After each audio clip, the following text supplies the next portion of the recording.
Fresh controversies erupting over findings of the Ridge Hospital alleged assault investigative report, which established no evidence of physical assault on the victim, Chucho Bote. Now, the 7-member committee tasked to investigate the matter on Wednesday presented its final report to the Health Minister, Kobna Minta Akando, which contradicts some allegations of the nurse in question. My colleague, James Aveji, has been providing some details on what the report actually said. Key issue of controversy in that report is one of the terms of reference of the committee to establish as to whether or not there has been an assault as alleged by the victim. And per the committee's report, it says that although there is a video evidence of a verbal altercation between the accused person, Ralph, and the nurse, they are yet to receive any video evidence or witness account of the alleged physical altercation or attack on this particular nurse. They said regardless, the nurse in question the next day reported to the hospital sick and was treated, and her report is that she sustained some injuries on the left hand and shoulder. But the committee said the medical report that they received from the hospital, it did not indicate any evidence of fracture to her left wrist or dislocation of her right shoulder joint, as she has alleged. Now, another issue is to also find out whether there has been delay in attending to the victim at the hospital.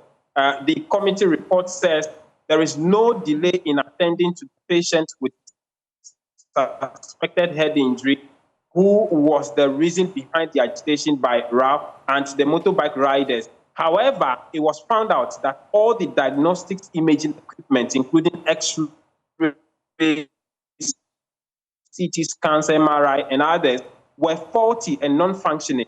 And so all images requested at the emergency department ought to be done outside of the Greater Accra Regional Hospital. And this has been a contributing factor to the delay and disposition from the initiation. And so it raises another question as to how the committee on one hand says there's no delay, and then on the other hand said the fact that they had to do some of this examination outside the hospital caused some form of delay. And so those are the key findings. The recommendations are that the government takes steps to retool the Ridge Hospital as well as other hospitals, and then beef up security at some of these hospitals to forestall this moving forward. Right. So the nurse in question, speaking on a GH1 TV, indicated that she has a video in her possession of the gentleman in question assaulting a pregnant woman in the face, and that he hit the woman in the face, and that the committee failed to invite people like her to tender in that evidence, for which reason she said she questions the report and also claims that she has that evidence, and that if the committee or any member of the public, especially the media house she was speaking with, request it, she will make it available. And so they are not more or less questioning the outcome of the report. What is left now is for the ministry to indicate whether, or the committee to indicate what they will do moving forward with this fresh allegation and this fresh piece of information that is coming out from the nurses through their PRO.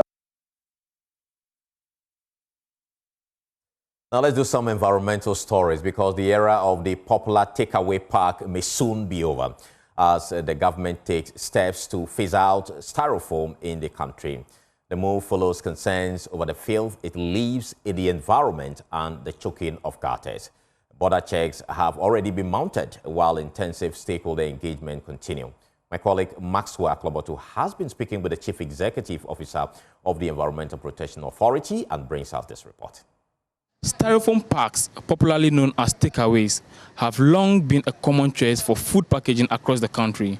But amid growing concerns over their environmental impact, the government is now taking a firm stance against their use. The move follows a directive from the President of the Republic, John Dramani Mahama, who in early June 2025 called for actions to phase out the use of styrofoam in the country.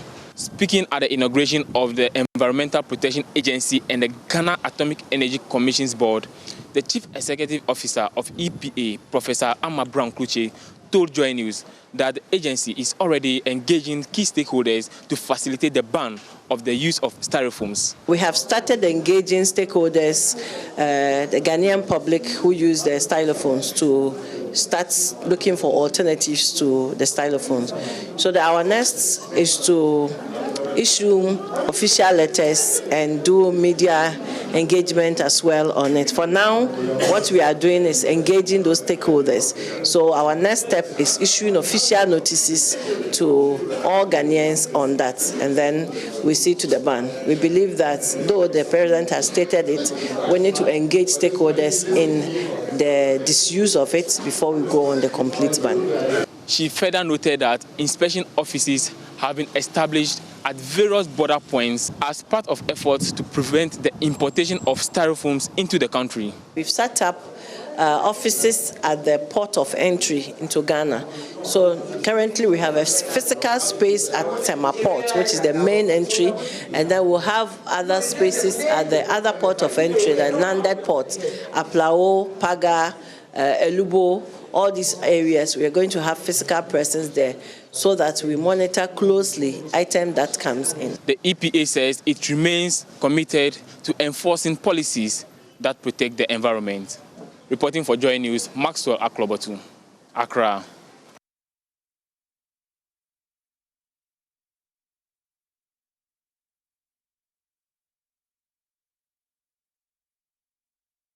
Well, this styrofoam issue is a big matter, and we recall that the late minister also raised concerns about this and told us that certain steps were going to be taken by government to ensure that it's banned properly. But there's been some, lack of clarity around how government is actually going to be doing this. And so we'll be speaking to the EPA boss pretty shortly to get some clarity on that matter. But before we do that, the Greater Accra Regional Minister is cracking the whip on metropolitan, municipal and district chief executives, handing them a 2-week deadline to repair all broken street light within their areas. Addressing the media at the Regional Coordinating Council office, Linda Oklo stated that the RCC has secured 3,000 street lights, which will be shared among the MMDAs, with each receiving 100. She added that fixing street light issues within their areas, promoting proper sanitation and enforcing bylaws will be part of their assessment.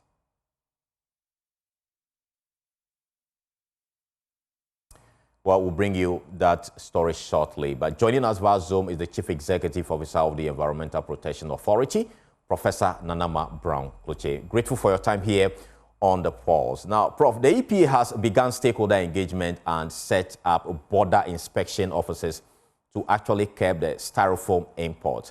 But how soon can Ghanaians expect a full ban to take effect, and what timeline is the authority working with?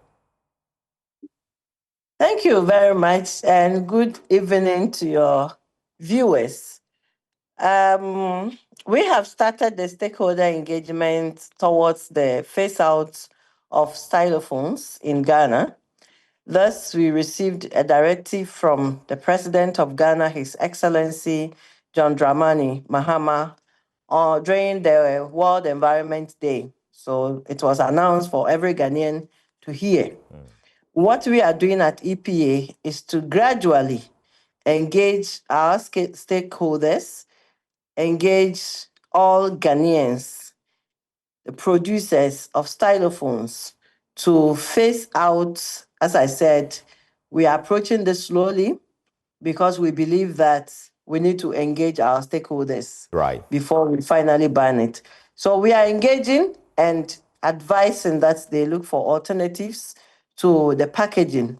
Paper packages are allowed. Aluminium foils or aluminium packages are allowed, but not styrofoams. We can use reusable bowls, which is also allowed. And these are the conversations we are having with our stakeholders and every Ghanaian. As we always do, we partner with the media, and we need our information out there as much as possible and as often as possible. Right. Let's look at timeline. Do we know how long this engagement is actually going to take and when finally the actual ban is going to happen? Yeah, thank you. It will be difficult for me to talk about timelines here because the responses we receive from stakeholders will drive the how fast this phase out will happen. But as I said, we just have to start and we are on. We would work as fast as we can. We'll do as many engagements as we can in this short period. So let's look at somewhere next year. But then I can't be sure the exact month we are looking at. Okay, let's talk about enforcement. I know you are a very busy woman. We don't want to keep you here for so long. You've already set up certain, barriers to ensure that these products do not get into our country. Beyond that, what enforcement strategy are you going to put in place to ensure that this becomes a success? Yeah, I think the main one we start at the port of entry. So the EPA is physically present at Tema Port. We're gradually opening offices at the other landed ports like Aplao, Elubo, Paga ports. So we ensure that we don't get imports of goods that are not allowed in the country or that do not are not compliant to our environmental laws in the country. So styrofoam is one of those. We are not allowing its importation. We have some produce from the manufacturers in the system in the country. We are engaging the manufacturers as well. All right. So lastly, the alternatives you spoke about, the aluminum foil, for instance.